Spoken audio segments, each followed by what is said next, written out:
Elon, I, the Tetragrammaton, the Lord God Most High, I do exercise and do powerfully command thee, O Spirit. Elon, I, the Tetragrammaton, the Lord God Most High, I do exercise and do powerfully command. In the dark shadows, in the white cold, fearlessly we search for knowledge new and old. We drink the strong spirits and read the ancient tomes. The order of the Abracast. We are the brave and the bold.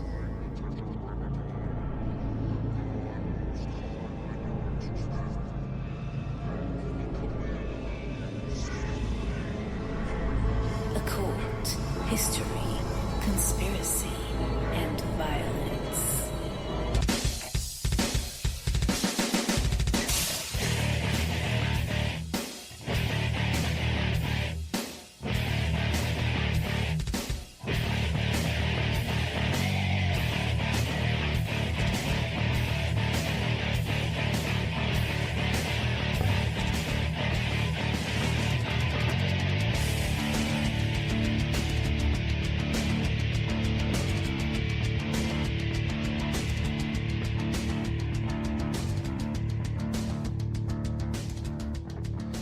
Hey everybody, welcome. This is, of course, the Abracast, and I am, of course, your host, John Towers.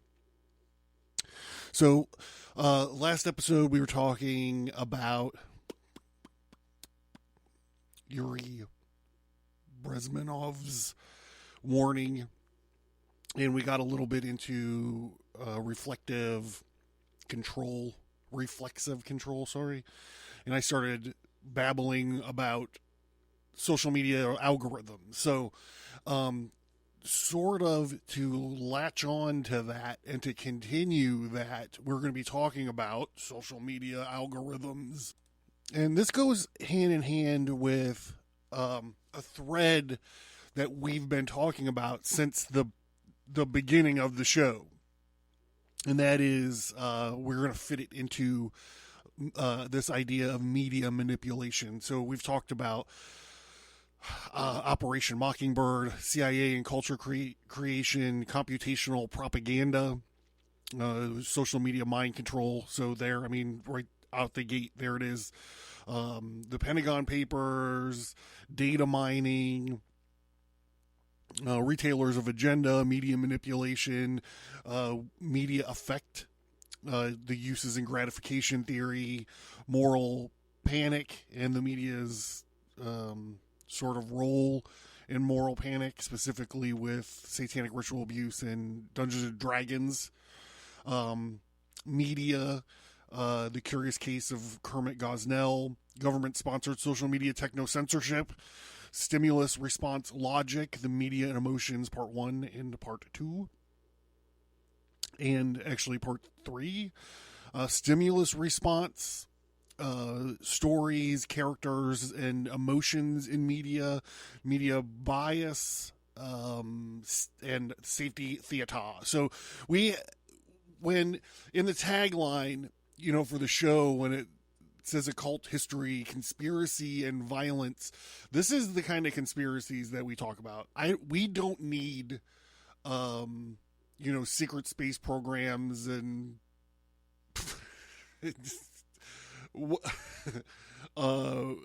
clones of Akhenaten walking around. We don't need that because we have this. This is the open conspiracy. It's right in front of everybody's face.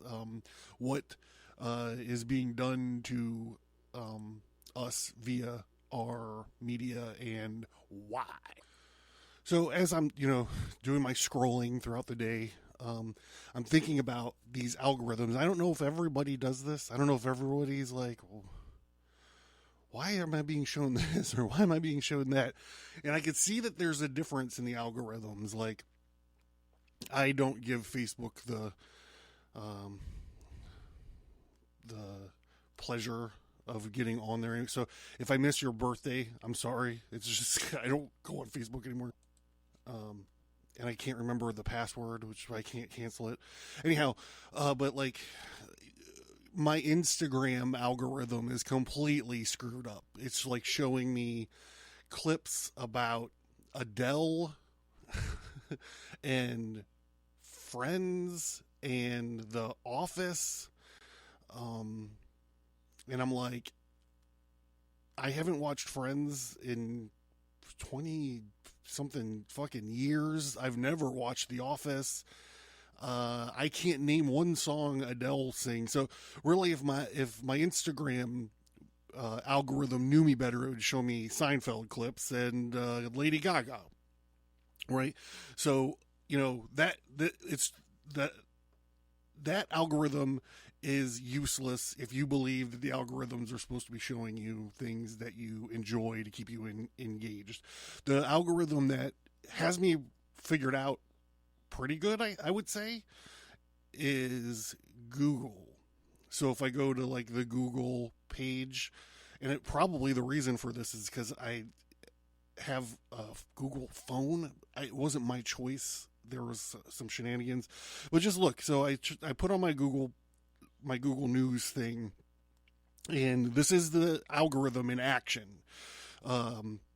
It shows me a thing about Pittsburgh traffic right off the bat, and then it shows me an article called 10 Signs That You're a Tool Fan. I am a giant Tool fan, as you probably would know.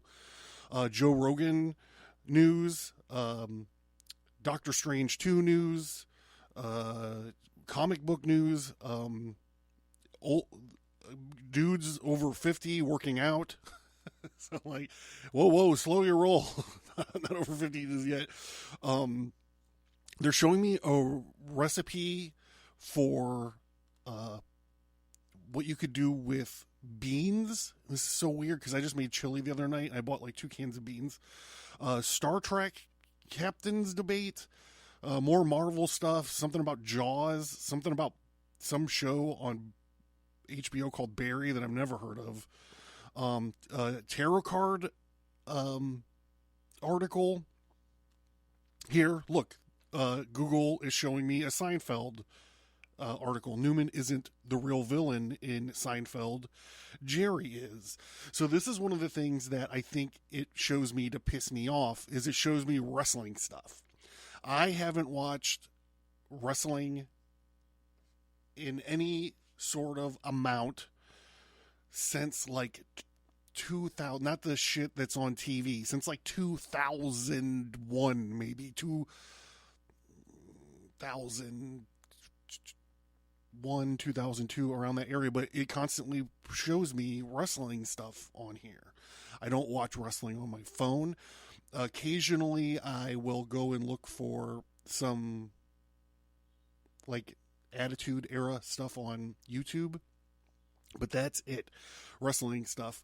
And look, don't tell me that Google doesn't know me, because it gives me articles about Pantera. Star Wars crap. This is another thing that I think it's showing me because it agitates me. More Winter Storm in Pittsburgh stuff. Jackass, more Marvel stuff, more comic book stuff. Look, here's another thing, Ghostbusters. So I think that Google has, and look, bird stuff. Recently we got some birds in the house, more comic book stuff. Recently we got a couple parakeets in the house. So, look, Mark Zuckerberg, Curb Your Enthusiasm. I don't watch Curb Your Enthusiasm, but my phone has to hear Larry David every time he's on Seinfeld. This news about the graphic novel Mouse being censored, more Joe Rogan stuff. So, robotic dogs. The U.S. testing robot patrol dogs on its border. So, I think that Google has me figured out. Instagram still has a way to go. But so as I've been babbling about my algorithms here for like 10 minutes, let's get into the show. This whole thing kind of started, me looking at my algorithms, thinking, and then also thinking about, in the occult side of stuff, we, currently all the time people are talking about shadow work, working with we just did this whole big thing on Carl Jung's and the Red Book and all that stuff. So I started thinking of my algorithm as like my shadow self. Like it's the danger lurking out there in the world, showing me things it thinks I want to see. So that's sort of where, and I think that's an interesting idea. I would love to try to unpack that a little bit more. So let's just talk about social media algorithms and how they rule our lives. This is an article by Jerry Silfwer. I found it on drspin.org. So we all know that social media algorithms work, right? Most people think they know how social media algorithms work, but they don't. This article will shed some light on how algorithms work and are working to succeed through iterative testing, not advanced new technology. As a digital strategist, I've closely monitored these algorithms for close to 2 decades. I learned that algorithms aren't your friend and you must manage them.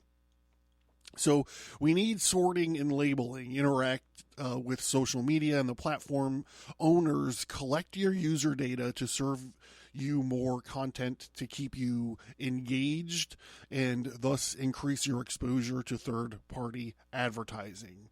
Unfortunately, the actual inner workings of social media algorithms have a much darker side, and yes, darkness is a reasonable analogy because these algorithms are being kept secret for many reasons. And behind these curtains of secrecy, we don't find myriads of layers of complex computing, but instead manufactured filters designed by real people with real agendas. We are constantly shaping, suggesting, nudging, and presenting. Social algorithms are not, quote, personal, unquote. As users, we have a general idea of how algorithms work, but it seems that only a handful of people know. A handful of people knows. To prevent industrial espionage, we can safely assume that most social media networks are making sure that no one developer has full access to the entirety of the algorithm. We even, if you're a Facebook programmer, how would you know exactly how Google's algorithm works? One might assume that you have a personal Facebook algorithm stored on a server somewhere, an algorithm that tracks you personally and learns about you and your behavior. And the more it knows about you, the better it understands. But this is not exactly how it works, for a good reason. As humans, we are notoriously bad at consciously knowing ourselves and understanding others. And our thinking is riddled with unconscious biases. Applying various types of machine learning, that's AI, however complex to learn about users and their interactions on the individual level, would be both slow and expensive. For social media users would be patient enough to endure such a lengthy process through trial and error. Anyone familiar with data mining will know that more advanced scrapping techniques like sentiment analysis and social media monitoring will require large data sets, hence the term big data. Social media algorithm gets immense powers primarily from harvesting data from large users simultaneously and over time, not from creating billions of self-contained algorithms. To put it another way, the master algorithm is figuring out humanity, not your behavior. Or lack of consistency. No one argues the fact that you are an individual, but is your behavior consistent from interaction to interaction? The answer is probably no. How you act and react are likely to be much more contextual and situational, at least concerning your perceived uniqueness and self-identification. Social networks are limiting your options to tweak your algorithm yourself. I would be all over the possibility to adjust Facebook's news feed or Google's search results in fine detail using various Boolean rule sets. But that would probably only teach the master social algorithm a bit more about human pretensions and little else. Accurate personal algorithms that follow us around from service to service could potentially outperform all other types of algorithms. It would probably ask my algorithm to show me serious articles written in peer-reviewed publications or published by well-educated authors with proven track records. But if the algorithm doesn't take it upon itself to show me some funny cat memes or some weird YouTube clips now and again, I would probably be bored quite quickly. When we understand that the social media algorithms aren't trying to figure you out, it follows to ask instead how well they're doing figuring out humanity. Why social media algorithms aren't better.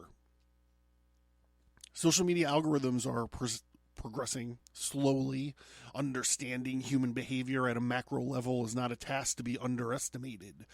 Google is struggling to show relevant search results, and it still isn't uncommon that users have to search quite a bit before finding its information that they seek. Facebook is struggling with users complaining about what they're shown in their news feed. Spotify is struggling to suggest new music, and it misses the mark by a mile quite often. LinkedIn is struggling to do be business relevant while at the same time personally engaging, i.e. not boring. Instagram is struggling to not make people feel bad about themselves. I think that's probably debatable at this point. Pinterest is struggling with interpreting personal visual taste and intent. Netflix is struggling with suggesting what to watch. The author of this piece goes on to say, why on earth would I want to watch Jumanji 2? Amazon is struggling with telling us what to buy. Please stop, he says. I regret clicking on those purple bath towels by mistake a year ago. So we got Amazon beat, but they could still probably figure us out. My wife and I use the same Amazon Prime account. So it's like whenever you open it up, it's like,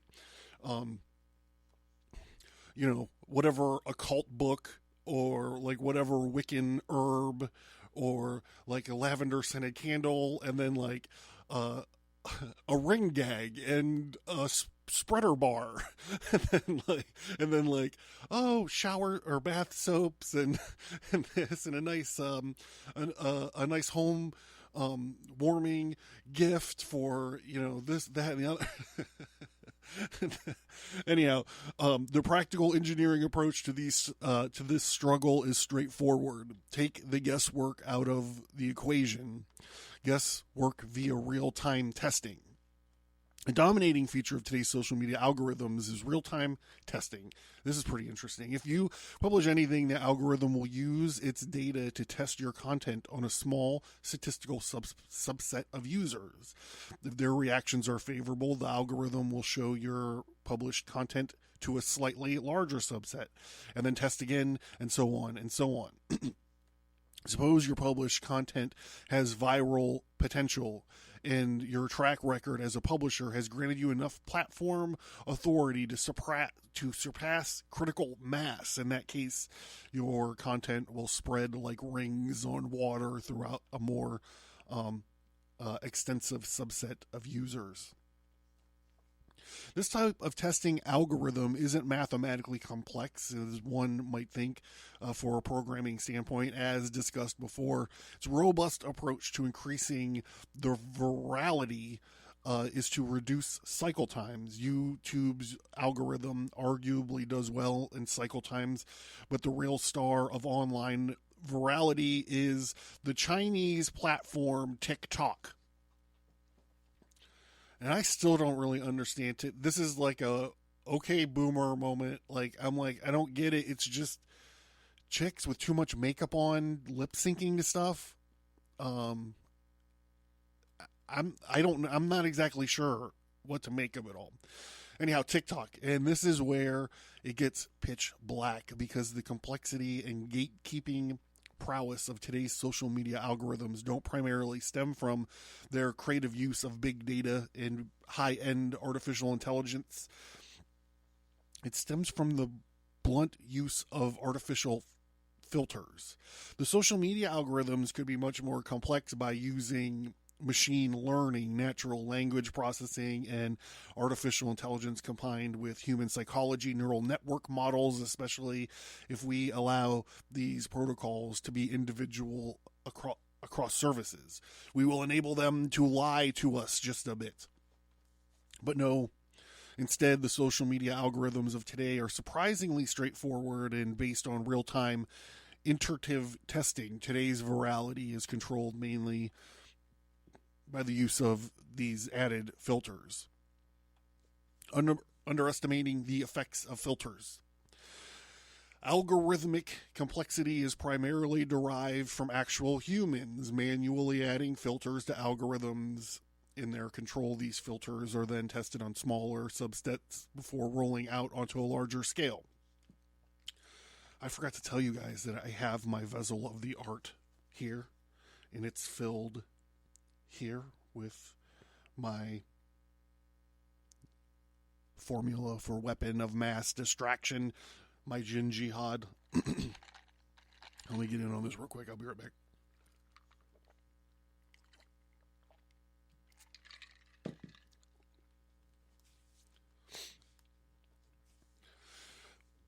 Most of us are creators on Instagram, TikTok, and sometimes YouTube complain about being, quote, shadow banned, unquote, when their reach suddenly dwindles from one day to the next for no apparent reason. Sometimes this may be due to changes of the master algorithm, but most creators are probably affected by these newly added filters. Please make no mistake about it, filters are powerful. No matter how well a piece of content would negotiate the master algorithm, if a piece of content gets stuck in a filter, then it's going nowhere. And these filters aren't the output for some ultra smart algorithms. Humans add them with their corporate or ideological agenda. TikTok serves as one of the darkest examples of algorithmic abuse. Leaked internal documents reveal how TikTok added filters to limit content by people classified as non-attractive or poor. And yes, this is where the darkness comes into full effect. It's when human agendas are added to the algorithmic mix, or politics. One goes so far as to instruct moderators to scan uploads for cracked walls and disreputable decorations in the user's own homes, and then effectively punish these poorer TikTok users by artificially narrowing their audience. The grim irony here is that adding filters is relatively straightforward from a programming perspective. We often think of algorithms as advanced black superhuman code boxes that operate almost above human comprehension. But with reasonably exact algorithms, it is the artificial filters we need to watch out for and we need to take account. The power of gatekeeping. For the sake of argument, think about what would happen if Google and Facebook decided to filter away a specific day completely. Everything that refers to that day wouldn't pass any iterative tests anymore. Any content from that day would be shadow banned, and search engine result pages would deflect anything related to that particular day. To paraphrase a popular TikTok meme, how would you know? No man or woman is making any decisions based on actual reality. We all make decisions based on our limited understanding of that reality. Hence, if you control some parts of that reality, you direct control what we all do, say, or even think.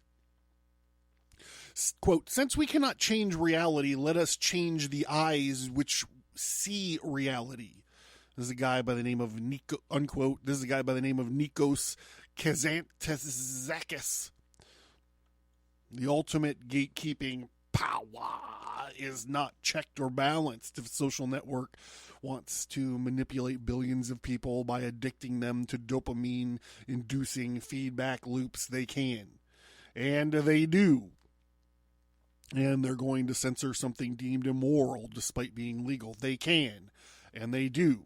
If the social media filters are designed to turn us into passive consumers and ad viewers, then that's pretty dark. But social media networks are also active in compliance with dominating political agendas in exchange for continuous control of their gatekeeping power. When ideological institutions legislate social media algorithms to filter out worldviews, it's just lights out. And this is the truth about how social media algorithms are controlling our lives. Their filters govern our worldviews, plain and simple. The first rule of social media algorithms: social media networks don't want us talking and asking questions about their algorithms, despite being at the core of their business. Because 1, they need to keep them a secret. 2, they are blunter than we might think. And 3, the complexity is manifested primarily by artificial filters. And 4, they don't want to direct our attention at just how much gatekeeping power they yield. Both journalists and legislators aren't exactly hard at work at exposing these apparent democratic weaknesses.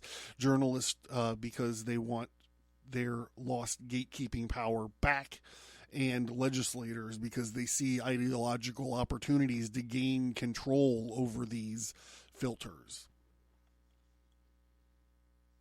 Any PR professional knows that news media has an agenda, and that we must manage that agenda, otherwise it might spin out of control. We know that politicians must be told your story because others will tell them theirs. The same is valid for managing your content and reputation on social media networks. And you might be like, what is this business about our reputation on social media networks?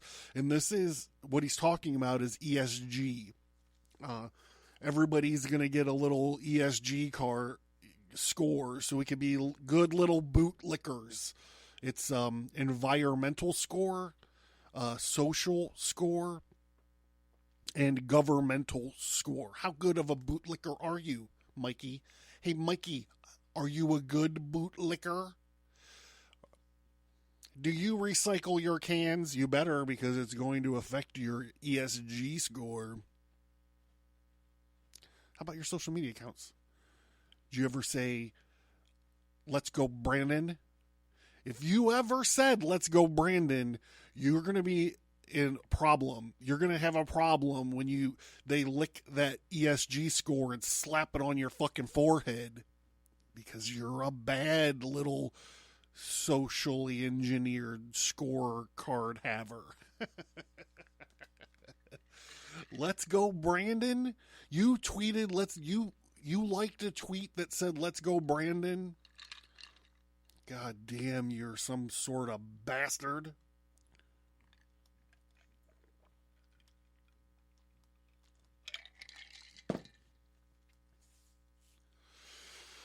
Social media algorithms can successfully negotiate and sometimes even be made to work for you or your organization, but an algorithm with its filters will never be your friend.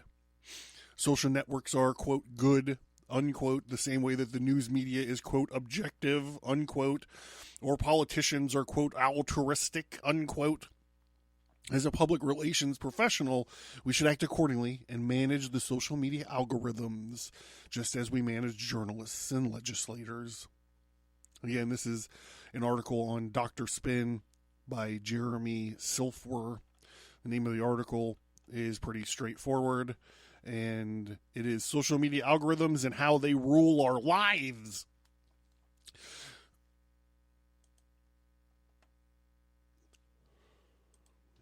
So we're going to talk about this other article called How to Beat Social Media Algorithms and Why You Should Try. And this is an article I found on lifehacker.com.au. This was published 2 weeks ago, January 18th, 2022, by Jake Peterson. Social media platforms from TikTok to Twitter charge you nothing to use their service, except for, well, everything there is to know about you. part of the strategy is that data collection comes from algorithms which decide what kind of content to show you based on your past usage to make their data harvesting any easier for them. Skirt the algorithms when you can. And I'm paranoid. Like, I'm terrified for the day that, you know, Pornhub gets cracked open and all that shit gets leaked out of who's jerking off to what all the time. Brother, I mean, it's coming. We gotta know it.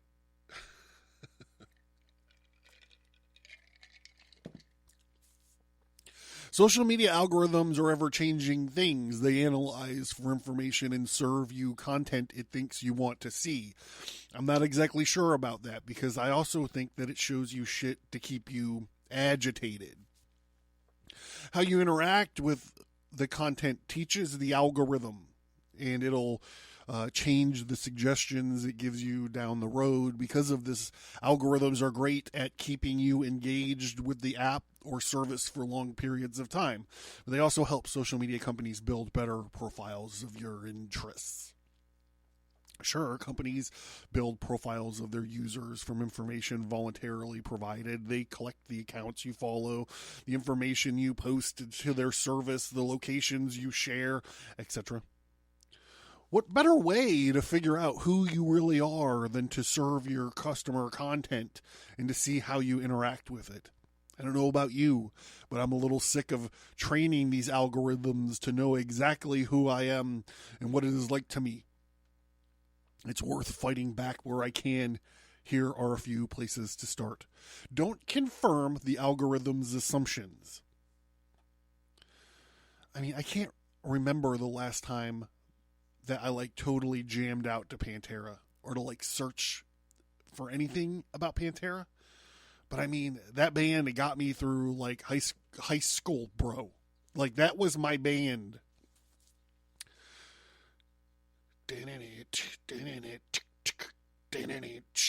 5 minutes alone. You know what I'm saying? I get goosebumps just thinking about that shit. These days it's common for that and Guar, by the way. What an absurd asshole. Okay. These days it's common for social media platforms to suggest content to you rather than have you find the things you like yourself. When you open YouTube, for example, the entire page is littered with suggestions based on your past watch history and can be helpful and can also keep you on the site much longer than you originally intended. After all, there's always something else to watch. By the way, the Abracast is on YouTube. If you're looking for something to spend your time on YouTube with, it's not just time to watch what concerns these platforms. Of course, when you click on a suggested video on YouTube or interact with a post on Instagram, explore a page, you're affirming the algorithm's assumptions about you. It takes the data and strengthens its profile of you. While social media tracks your every move already, any move you make on a piece of suggested content will only weigh even more heavily than usual. My advice? Avoid interacting with the suggested content whenever possible. This is exactly what happens on Spotify. As soon as like whatever tool slash Pantera slash Guar I'm listening to, like, they'll let me listen to a couple songs and then they'll slip in like, oh, by the way, here's like my Bloody Valentine or AFI or like some other millennial bullshit that I don't want to have anything to do with. You know what I'm saying? Fucking insane clown posse.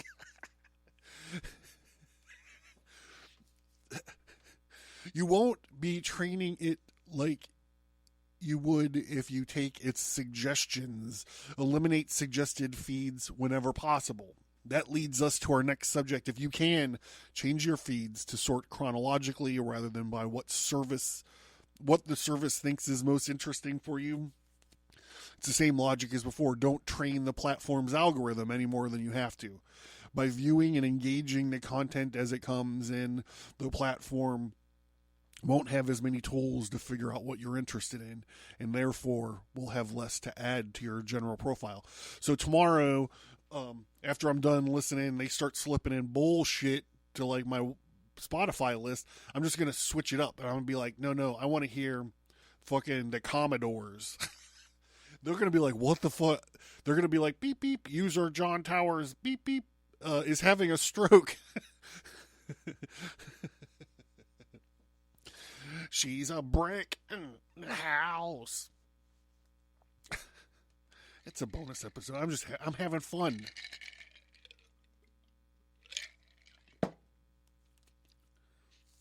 She's not naughty, letting it all hang out. Not all social media platforms offer the type of feed. Of course, TikTok is famous for serving your content based on the algorithm. Even still, you could attempt not only to watch content from the following tab, which would show you videos only from accounts you follow. It's not perfect, even that sorting is done by TikTok's algorithm, but it puts a bit more of control in your hand. Hey, here's the thing. If you got TikTok, just dump it.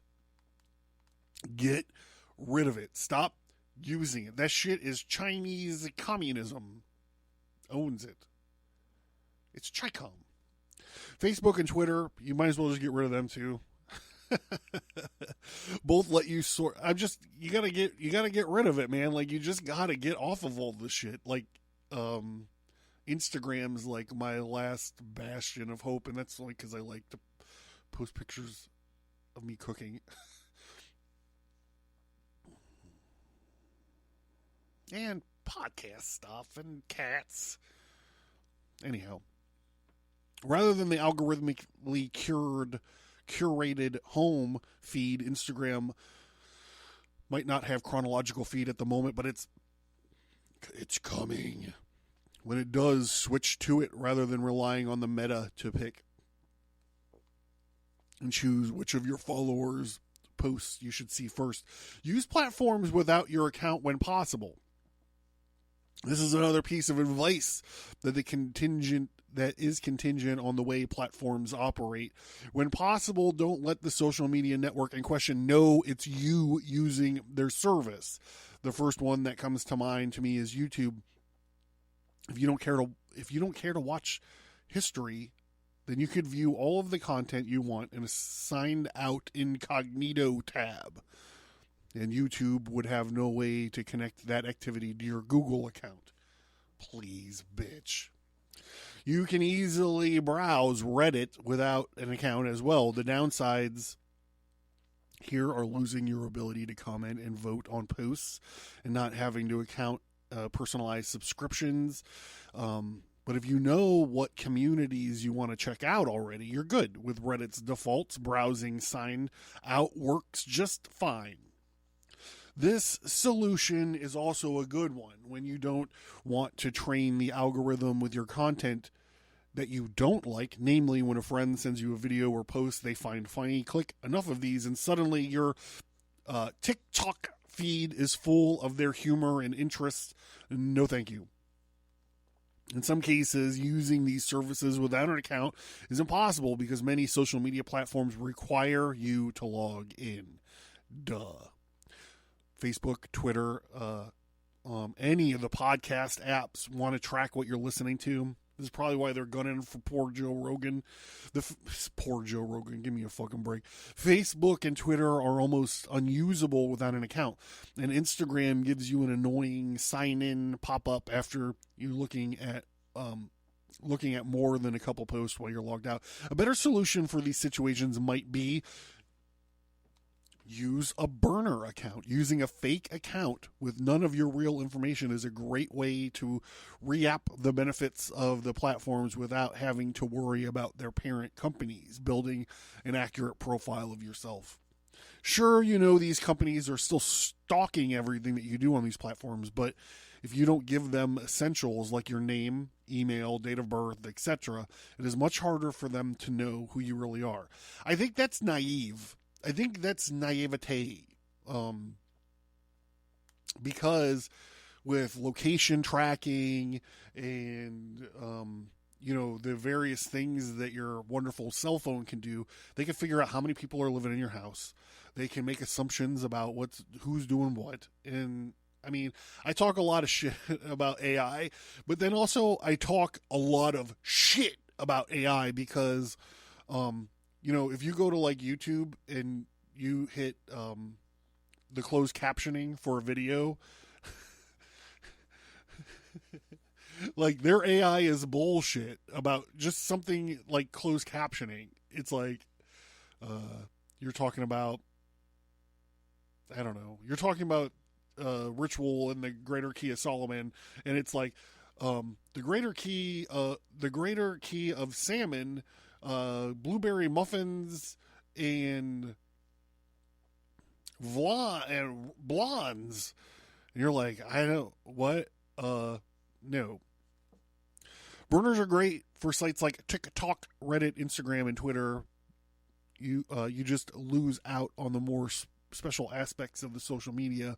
If you can live with that, burner accounts can keep you entertained without being tracked. So this is funny because I just put this together. Lifehacker.com.au is an Australian side of this site. And I always, growing up with like the Mad Max movie, like the real ones, like the real Mad Max movies, I was always like, man, these Australians are off the hook, bro, with their muscle cars in the desert and their cool leather jackets with the shoulder pad, not shoulder pad, the shoulder guard, and like their shotguns and their little people with feathered mohawks and all this other kind of stuff. Like I really dug that. And then like Crocodile Dundee was off, and then Crocodile Dundee 2, where he was like a badass hunting down dudes out in the fucking outback. But I mean, you look at what happened to, I talk a lot of shit about what happened to America during COVID, and I'm like, I can't believe that we just curled up in a ball and hid on our couch for fucking 2 years. Like, this shit is crazy. But what's even crazier, what's happening in Australia, these dudes, like, you're like, this is Mad Max, bro.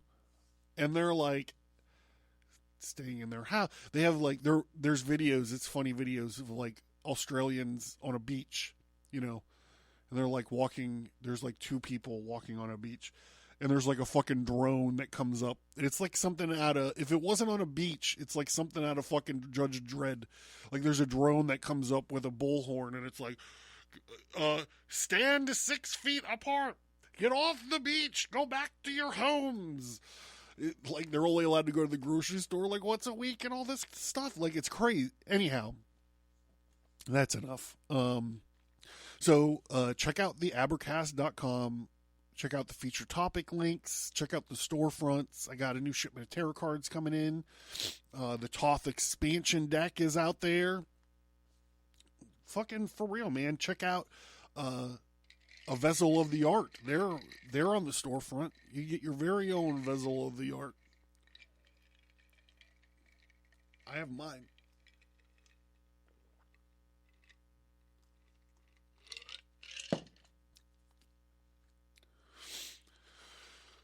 Thank you for listening to this bonus episode of the Abracast. Watch out for your algorithms, bro. Do your shadow work. Get your algorithms to be neutral. That's my goal. I want to get all my algorithms to be showing me the wrong shit. I'm on the right path with my Instagram shit. Like, I don't even know what Adele is. I don't know what it is. And friends, like I said, whatever. If my algorithm was on point, it would be showing me Seinfeld and like Lady Gaga in her weird face, like when she's being a weirdo. Like that's all that I want. I want all weird Lady Gaga and Seinfeld to replace all the Office, Friends, and Adele. Another weird thing is like they show me like Brie Larson and Scarlett Johansson and the chick that plays Scarlet Witch. at first I thought like, well, maybe it's just picking up like that I'm a Marvel fan for right now. For as of, I don't know, a year ago, I was a real big Marvel MCU fan. Now, I don't know. We'll see what happens. But anyhow, then I was just like, no, because it's not like showing me Zoe Saldana or the lady who plays Gamora. It's not showing me Gwyneth Paltrow. It's specifically showing me these three people over and over and over again, all the time, 100%. And I'm like, I haven't been a real big Scarlett Johansson fan since Ghost World, bro. Like, I didn't like her as Black Widow. And Brie Larson looks like she smells like cabbage. Like, I don't like anything about Brie Larson. So, I don't know, maybe this is like, and I remember saying one nice thing about Elizabeth Olsen once. I was watching Infinity War or something, and I was like, oh, you know, I really think that Scarlet Witch is probably the most powerful character in this movie. The good guy, the most powerful good guy in this movie. And my wife was like, really? That's really cool that it's a chick. And I'm like, yeah, whatever. Scarlet Witch was a pretty big badass in the comic books. I just hope to God that that's where it comes from. Anyhow, so maybe Instagram listened to that and was like, that's it. He loves the Scarlet Witch, bitch. But the interesting thing is now, since I've been yelling and babbling about this for almost an hour now, if my Instagram algorithm will change, I'll keep you posted. This is the Abracast, and I'm John Towers, and I'll let Hilla tell you all about it. See you in a few days. Thank you for listening, and we hope that you enjoyed the show. Please send an email or find us on social media and let us know what you think about the show. We would appreciate it if you would give us a 5-star rate and review wherever you find your favorite podcasts.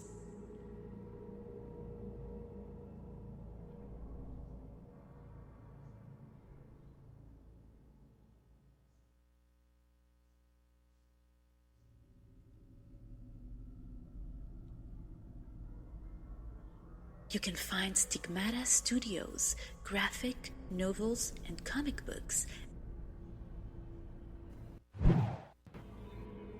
Take control of your destiny. Understand your past. Put your present in context and know your future with a twist. Check out the Abracast Tarot card deck. Your body is your temple. So let's make sure you got a badass t-shirt on it. Variety of cool occult themed t-shirts. And other merch like stickers, wall art, mugs, and more. Welcome to the Red Archive. Get access to over 50 hours of archived episodes. More bonus audio. Additional exclusive content. All this for only $1 a month.